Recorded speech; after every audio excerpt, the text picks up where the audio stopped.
dealing with the dead number 81. The grand jurors of Bennington County found a bill of indictment against Stephen and Jesse Byrne September 3rd, 1819, for the murder of Russell Colvin, May 10th, 1812, charging Stephen as principal in the first count and Jesse in the second. The facts proved upon the trial by witnesses whose testimony was unimpeached, and which facts appeared in the minutes of evidence certified by Judge Dudley Chase to the General Assembly November 11, 1819, were substantially these. Before the time of the alleged murder, Stephen had complained that his brother-in-law, Colvin, was a burden to the family, and Stephen had said if there was no other way of preventing him from multiplying children for his father-in-law, Barney Byrne, to support, he would prevent him himself. At the time of the alleged murder, Stephen and Jesse Byrne had a quarrel with Colvin. The affair in part was seen and heard by a neighbor from a distance. Louis Colvin, then 10 years old, the son of Russell, was present, and when 17 testified at the trial that the last time he saw his father was when the quarrel took place, which arose at the time they were all engaged in picking up some stones. That Colvin struck Stephen first with a small stick, that Stephen then struck Colvin on his neck with a club, and he fell. That Colvin rose and struck Stephen again, that Stephen again struck Colvin with the club and knocked him down, whereupon the witness, being frightened, ran away, and was afterwards told by Stephen that he would kill him if he ever told of what had happened. The witness further stated that he ran and told his grandmother. Stephen appears to have been gifted with a lively fancy. It was testified that before this occurrence, speaking of his sister and her husband, he had said he wished Russell and Sal were both dead, and that he would kick them into hell if he burnt his legs off. This piece of evidence, after having produced the usual effect upon the jury, was rejected.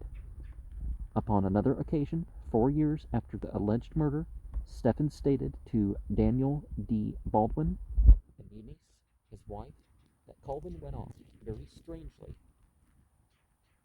that the last he saw of him was when he, Stephen, and Jesse were together, and Colvin went off to the woods, that Louis, the son of Colvin, upon returning with some drink for which he had been sent, asked where his father was, and that he, Stephen, replied that Colvin had gone to hell, and Jesse that they had put him where potatoes would not freeze.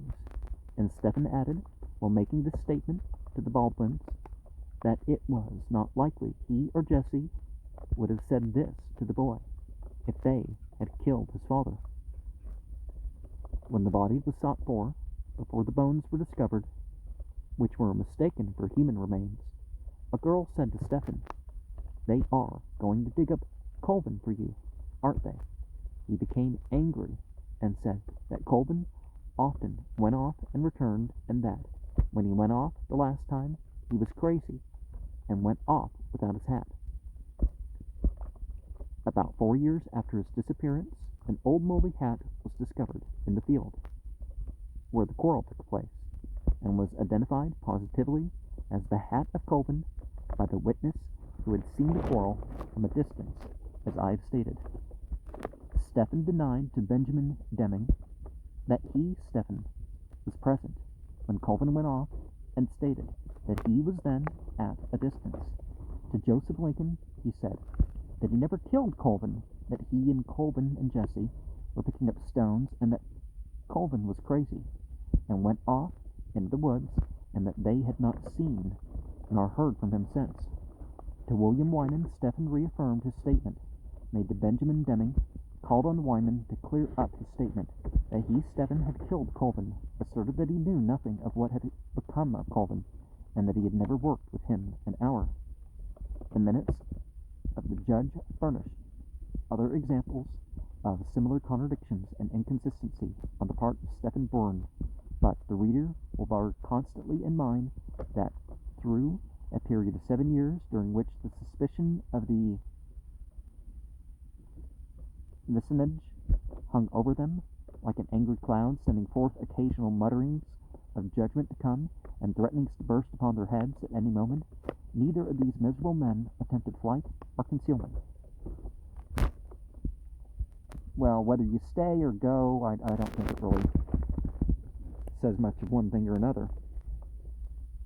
2 years before his arrest, Stephen removed from Manchester, as I have related, but in an open manner. There was not the slightest disguise in regard to his abode, and there, when it was thought proper to arrest him, he was readily found in the bosom of his family.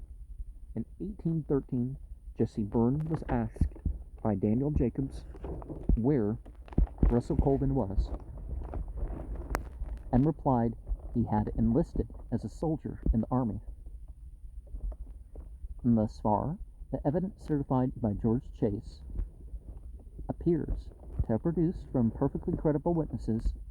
Silas Merrill, in jail on a charge of perjury, testified to the following confession: that when Jesse returned to prison after his examination, he told Merrill that they had encouraged him to confess with a promise of pardon, and that he, Merrill, had told him that perhaps he had better confess the whole truth and obtain some favor.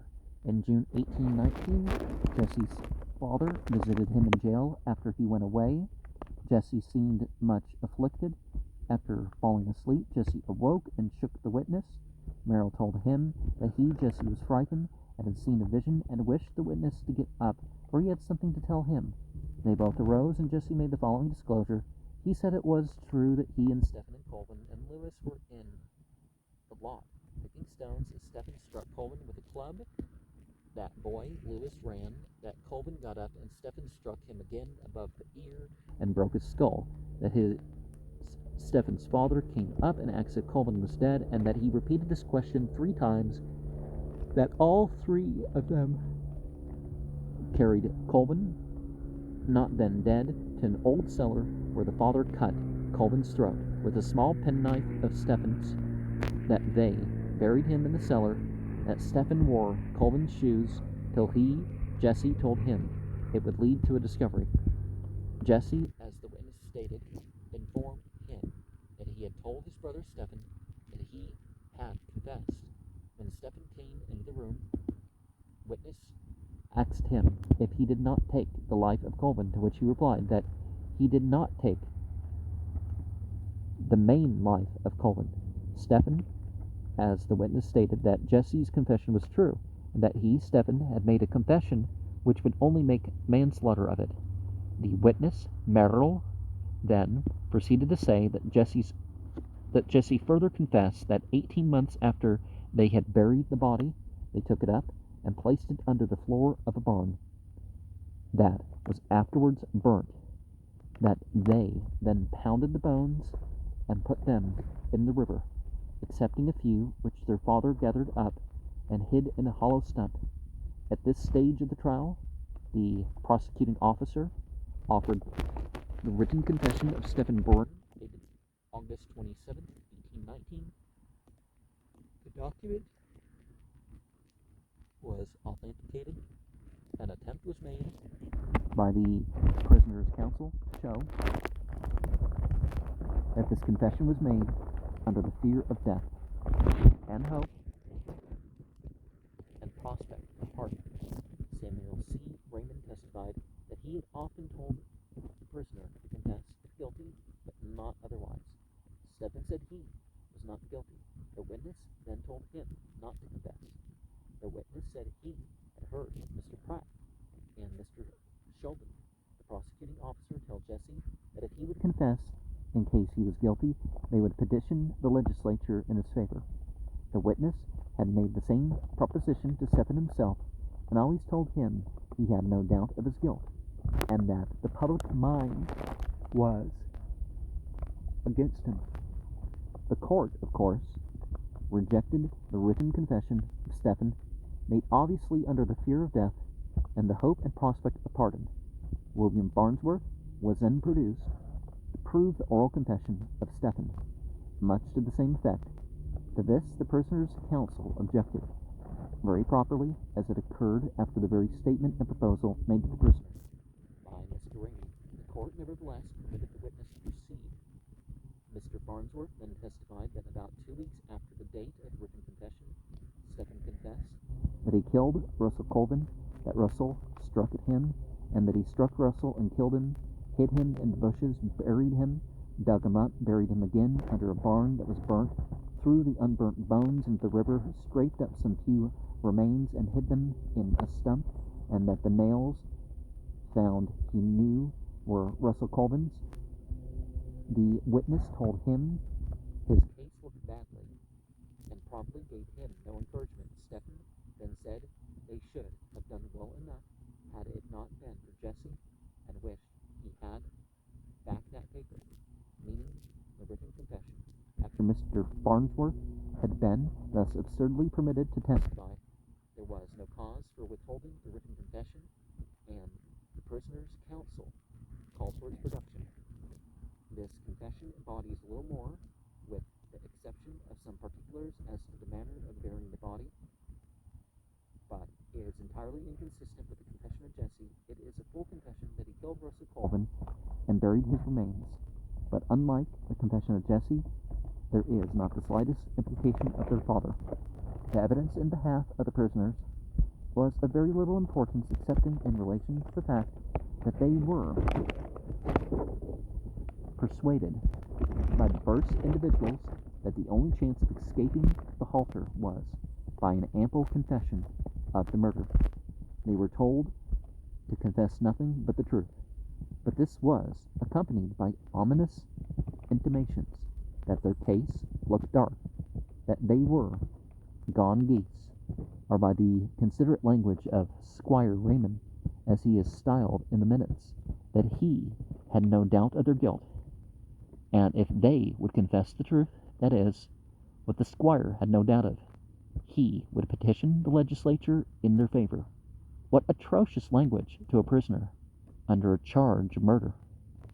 It would be quite interesting to read the instructions of Judge Dudley Chase while submitting the case of Stephen and Jesse Bourne to the jury, that we might be able to comprehend the measure of his respect for the law touching the inadmissibility of such extrajudicial confessions, and for the solemn judicial declaration of Sir Matthew Hale that no conviction ought ever to take place in trials for murder or manslaughter until the fact was clearly proven, or the dead body of the person alleged to have been killed was discovered. In about an hour the jury returned a verdict of guilty against Stephen and Jesse Bourne, and in about an hour after the prisoners were brought into court again and sentenced to be hung on the 28th day of January 1820, Judge Chase is said to have been quite moved while passing sentence on Stephen and Jesse Bourne. It would have been well for the cause of humanity, and not amiss for the honor of his judicial station, if he had shed tears of blood, as the reader of the sequel will readily admit.